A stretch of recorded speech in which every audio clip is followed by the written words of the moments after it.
દિવ્યાંગ બાળકો હોય એને દિવ્યાંગ વ્યક્તિઓ જે હોય છે ને પ્રાધાન્ય આપવામાં આવે છે। પહેલા એક નોર્મલ વ્યક્તિ આવ્યું છે આપણી વચ્ચે અને એ મતદાનની પ્રોસેસ કરે છે, પહેલા જે તપાસ કરે છે એ રીતે તપાસ કરાવે છે, પછી આગળ જઈ અને એ જે આપણી જે પદ્ધતિસર જે છે એ જ વસ્તુ બાળકો કરવાના છે।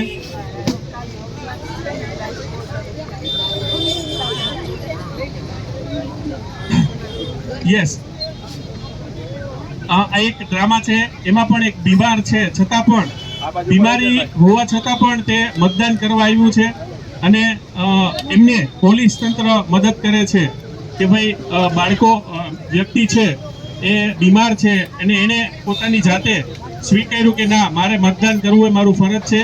તો એક ડ્રામા રૂપે એ વ્યક્તિ આવ્યો છે અને સરસ ડ્રામા કરી રહ્યા છે કે ભાઈ, અને આપણે એક સારો મોટિવેશન મેસેજ આપે છે કે ભાઈ બીમારી એ જો આપણે અચૂક વિચારીએ અને દ્રઢતાથી બાંધી લઈએ તો આપણને મતદાન કરતા કોઈ રોકી શકે નહીં, એ આપણો અધિકાર છે। ગુપ્ત મતદાનનું પણ તમે જોઈ રહ્યા છો, જે પોલીસ વાળા ભાઈ છે એ તરત જ આ સાઈડ આવી ગયા અને આ એક ખાસિયત એ છે કે દિવ્યાંગ હોવા છતાં પણ દિવ્યાંગની એક એક્ટિંગ કરવી, બરાબર છે, એ પણ બહુ મહત્વની વાત છે। અને એ પોતે મેન્ટલી ચિલ્ડ્રેન અથવા ઓર્થોપેડિક્સ હોય એ રીતે એ લોકો ડ્રામા કરે છે અને આપણી વચ્ચે પ્રસ્તુત થાય છે।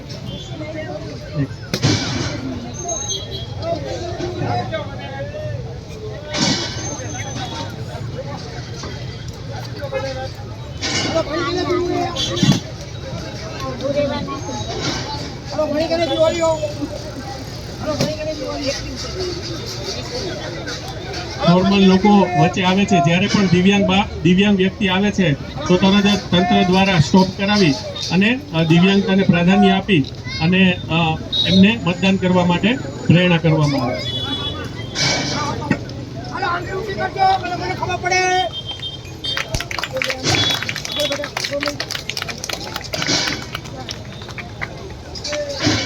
ઓર્થોપેડિક અને વ્હીલચેર સાથે પણ મતદાન લોકો કરે છે અને આ એક મોટિવેશન રૂપ છે કે આપણે મતદાન કરતા ચૂકવું ના જોઈએ।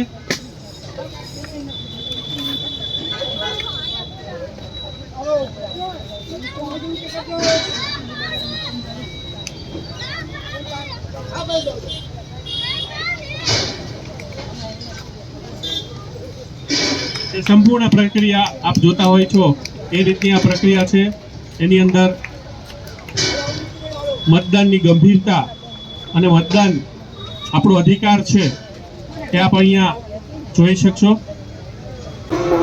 ઓલ્ડ એજના લોકો હોય કોઈ પણ કર્યા વગર આપણે મતદાન કરીએ છીએ।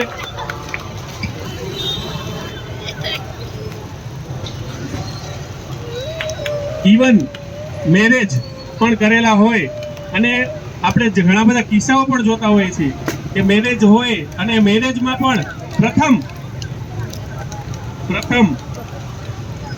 ડ્યુટી છે કે ભાઈ આપણે મતદાન કરવું જોઈએ। એ ડ્યુટી તમને અહીંયા એસ્ટાબ્લિશ કરી રહ્યા છીએ કે મતદાન આપણા જીવનમાં આપણા એક મતથી શું ફરક પડે એ આપણે જોયું હશે અને એ મતદાન અહીંયા આપણે જોઈ રહ્યા છીએ કે મતદાનની પ્રક્રિયા મેરેજ છે પણ મેરેજને પ્રાધાન્ય આપવામાં નથી આવતું અને આ એક અહીંયા આપને એનું આબુ ચિત્ર જોવા મળશે। અને મુસ્લિમ હોવા છતાં પણ એ મતદાન કરી શકે છે, એનું કોઈ મુસ્લિમ છે, હિન્દુ છે, ક્રિશ્ચિયન છે, પંજાબી છે, મતદાનની સાથે જાતિને કોઈ પણ લેવા દેવા હોતું નથી।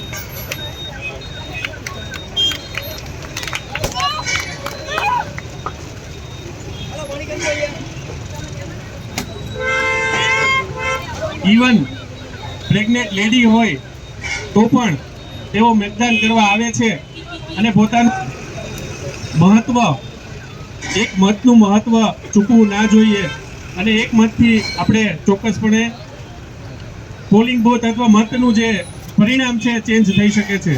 તો એક મત એ બહુ ખૂબ જરૂરી છે। અહીંયા તમને જોવા મળશે કે ભાઈ આટલી પણ કોઈ પણ જાતની બીમારી હોય, કોઈ પણ જાતનું ફંક્શન હોય, સૌથી પહેલા મતદાન એ આપણો મૌલિક અધિકાર છે.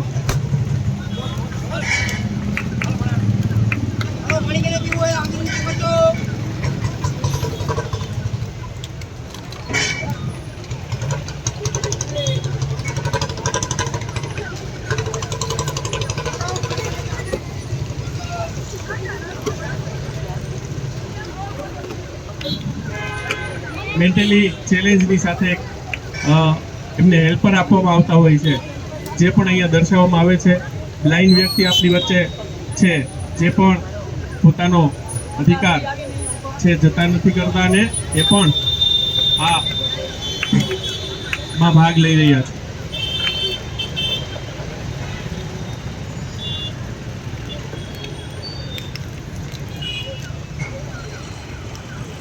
મેં કીધું એમ કે મતદાન કરવું હોય તો કોઈ પણ આપણને ડિસ્ટર્બન્સ નડતું નથી. તમે કોઈ પણ જાતિના હોય, કોઈ પણ જ્ઞાતિના હોય, કોઈ પણ દિવ્યાંગતા હોય, કોઈ પણ પ્રસંગ હોય, કોઈ પણ મુશ્કેલી હોય, એકવાર આપણે ઠાની લઈએ કે ભાઈ મતદાન કરવું છે તો એ ચોક્કસપણે શક્ય બને છે. આ ડ્રામા દ્વારા આપ સૌને આ જ મેસેજ આપવામાં આવીએ છીએ કે મતદાન કરવું અને કોઈ પણ સંજોગોમાં આપણો મત જતો ના કરવો જોઈએ.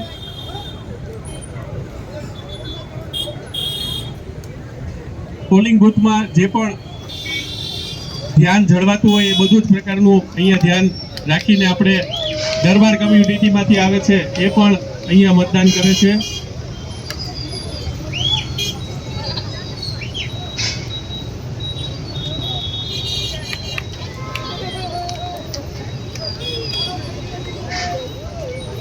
આપણે તાલીઓથી બધાને વધાવશું please.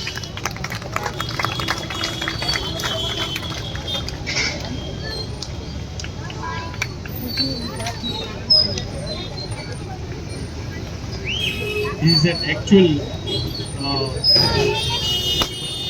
and he want to also participate. એને સામેથી જ કીધું કે હું પણ આમાં પાર્ટિસિપેટ કરીશ. Multiple dispute act.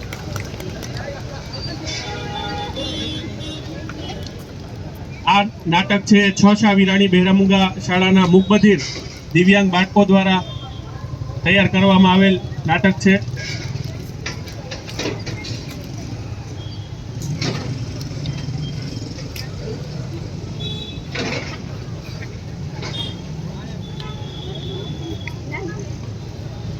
નહીં, લાકડી અલાઉ નથી.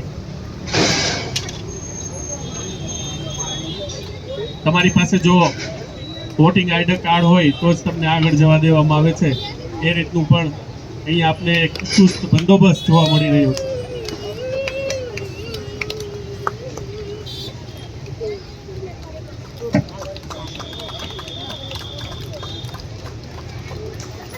બધા એક ફોટો, ગ્રુપ ફોટો લઈ લઈએ.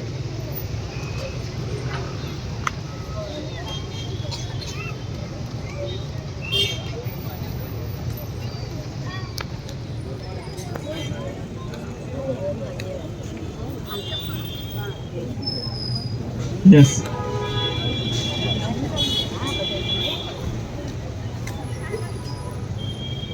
આવી જાઓ બધા.